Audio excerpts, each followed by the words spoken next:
The Russian defense minister reported today that some military units are leaving their positions near Ukraine. That would be good, but we have not yet verified that.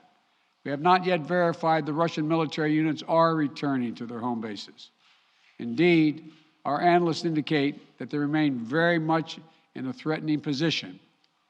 And the fact remains, right now, Russia has more than 150,000 troops encircling Ukraine and Belarus and along Ukraine's border.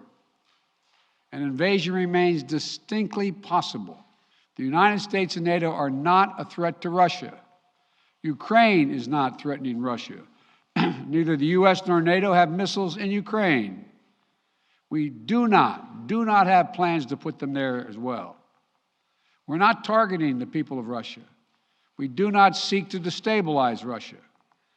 To the citizens of Russia, you are not our enemy. And I do not believe you want a bloody, destructive war against Ukraine, a country and a people with whom you share such deep ties of family, history, and culture.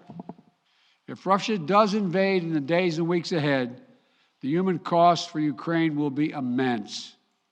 And the strategic cost for Russia will also be immense. If Russia attacks Ukraine, it'll be met with overwhelming international condemnation. The world will not forget that Russia chose needless death and destruction. Invading Ukraine will prove to be a self-inflicted wound.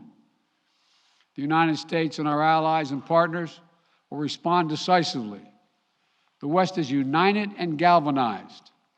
Today, our NATO allies and the alliance is as unified and determined as it has ever been.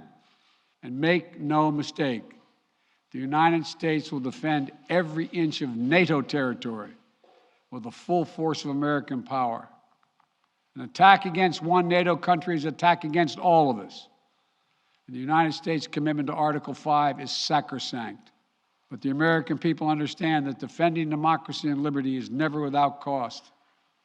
This is a cause that unites Republicans and Democrats. We are not seeking direct confrontation with Russia, though I've been clear that if Russia targets Americans in Ukraine, we will respond forcefully. And if Russia attacks the United States or our allies through asymmetric means, like disruptive cyber attacks against our companies or critical infrastructure, we are prepared to respond.